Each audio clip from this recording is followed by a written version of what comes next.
Dalam keadaan macam itu, Tuhan gambarkan kepada Nabi Muhammad. Dia nampak masjid tu. Masjid di Baitul Maqdis tadi Nabi Muhammad nampak terus. Sebab dia dah nak lupa tu, dia nampak terus. Masa nampak terus tu dia ceritalah satu persatu. Tingkap dia banyak mana, rupa macam mana. Jadi orang Quraisy ni rasa heran. Kata orang-orang Quraisy ni, orang-orang itu pun akhirnya mengatakan, demi Allah, gambaran masjid itu benar. Kata, wallahi, memang betul yang Nabi Muhammad cakap. Maksud dia, mereka dah mula goncang. Mula-mula tadi dia pun kata, menipulah Nabi Muhammad ni. Okay, cuba tanya. Sebab dia tak pernah pergi ke Palestin. Cuba cerita masjid tu. Dia cerita satu persatu. Memang betul lah. Jadi mereka dah rasa semacam ni.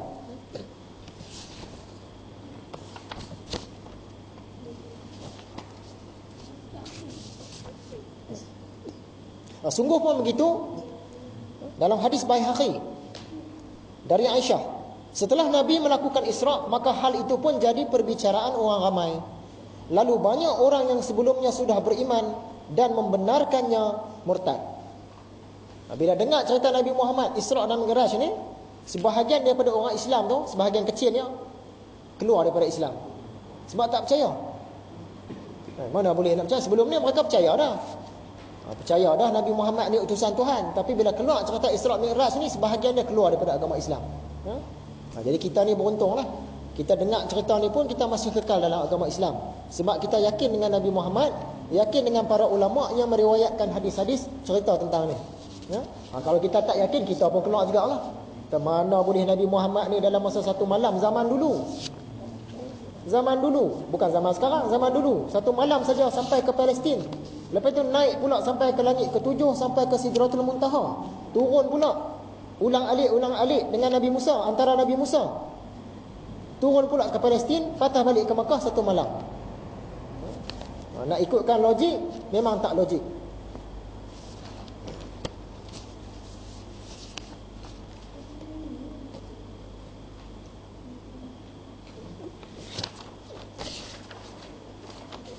Abu Sa'id Al-Khudri berkata, hadis Baihaqi, kemudian Nabi tinggal di Makkah menceritakan kejadian yang luar biasa itu kepada kaumnya.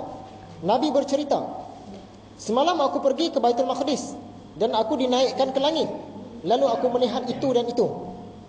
Lalu Abu Jahal berkata, adakah kamu kagum dengan cerita Muhammad? Dia menyangka semalam dirinya pergi ke Baitul Maqdis, kemudian sekarang berada di hadapan kita. Jarak perjalanan ke sana 1 bulan dan pulang 1 bulan. Oleh itu pergi balik memerlukan masa 2 bulan. Sementara Muhammad hanya 1 malam. Abu Jahal dia petikai. Kemudian Rasulullah menceritakan rombongan Quraisy yang dilihatnya ketika dalam perjalanan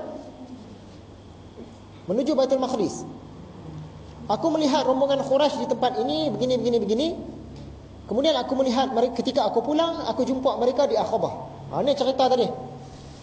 Nabi Muhammad dia jumpa rombongan orang Quraisy nak balik ke Mekah. Dalam rombongan ni ada unta. Unta ni tadi jatuh patah kaki. Kemudian rombongan ni ada siap satu bekas berisi air Nabi Muhammad minum. Dan Nabi Muhammad bagi salam, sebahagiannya dengar Nabi Muhammad, suara Nabi Muhammad. Jadi Nabi Muhammad kata, aku dah cerita dah pasal Masjidil Aqsa ni. Sekarang kamu percaya tak? Masih tak percaya lagi. Baik, dalam perjalanan balik aku jumpa satu rombongan orang kita, orang Quraisy. Di tempat sekian dia cerita pengalaman dia. Nanti rombongan tu patah balik, kamu dengar, tanya betul tak? Jadi orang Quraisy ni pun tunggu. Sampailah satu hari, kalau tak salah saya hari Rabu, rombongan tadi pun balik. Bila balik mereka ni tanya, ada tak unta kamu patah kaki? Memang ada. Macam mana kamu tahu? Ada lah rahsia dia. Ada tak bekas air kamu hilang air dia? Memang ada. Kami bubuh air dalam tu, tak tahu hilang aja. Tak tahu siapa minum. Kami tak minum. Itu cerita ni. Kemudian kamu ada dengar tak suara orang bagi salam? Ada. Kami dengar macam suara Muhammad. Memang sungguh. Takkanlah Nabi Muhammad dia boleh nak tipu, sedangkan rombongan ni mengaku memang pada satu malam dulu mereka dengar Nabi Muhammad bagi salam, air mereka ada orang minum, dan unta mereka ni sekian-sekian cerita dia. Jadi memang terbuktilah Nabi Muhammad memang pada malam tu dia ada berjalan. daripada Baitul Maqdis ke Mekah. Tapi kumpulan ni nak percaya ke tidak? Dia tak percaya juga. Bagilah bukti macam mana pun tak percaya. Sebab dalam satu hadis riwayat Imam Ahmad, dia katakan orang-orang Quraisy menunggu rombongan yang dikatakan oleh Nabi Muhammad dan membuat pemeriksaan. Nabi Muhammad kata, dalam perjalanan balik aku jumpa satu rombongan orang kita. Orang Quraisy tunggu. Bila rombongan ni patah balik, cek, tanya soal jawab semua, memang betul macam yang Nabi Muhammad cerita. Ternyata benar segala perkataan Nabi Muhammad. Lalu kata mereka, apa kata mereka ni? Macam-macam bukti dah bagilah. Kata mereka, sesungguhnya ini ialah satu sihir yang nyata. Dah bagi bukti dah. Suruh cerita pasal Masjidil Aqsa, cerita dah, memang semua betul. Minta bukti daripada rombongan Quraisy, betul juga. Ingatkan mereka ni nak mengaku nak masuk Islam lah, tak. Dia kata walaupun ini semua betul, ini semua sihir. Muhammad ni tukang sihir, sebab tu dia tahu. Yang tu pula dah kata mereka ni. Jadi orang-orang musyrik ni memang dia tak masuk, tak makan saman. Bagilah bukti macam mana pun dia tak boleh nak terima. Lebih kurang kaum Bani Israel jugalah. Bagi bukti macam mana pun tak boleh nak terima.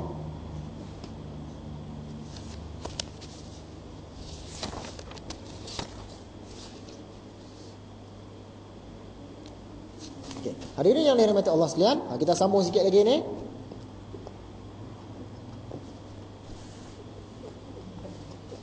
Maka kata Sayyidina Abu Bakar, adakah ia berkata demikian itu? Ni cerita dia. Orang-orang Quraisy tadi ni, dia bila dah dengar cerita Nabi Muhammad, mereka ni kata, jom kita pergi jumpa Abu Bakar. Sebab Abu Bakar ni Nabi Muhammad cerita apa pun dia kata yes, betul, memang tepat. Sekarang jom kita jumpa Abu Bakar, nak tengok dia percaya ke tak. Pergilah jumpa dengan Abu Bakar. Okey Abu Bakar, ni kawan kamu Nabi Muhammad bawa cerita pula dah. Cerita apa? Nabi Muhammad kata malam tadi dia pergi ke Palestin, pagi ni balik dah.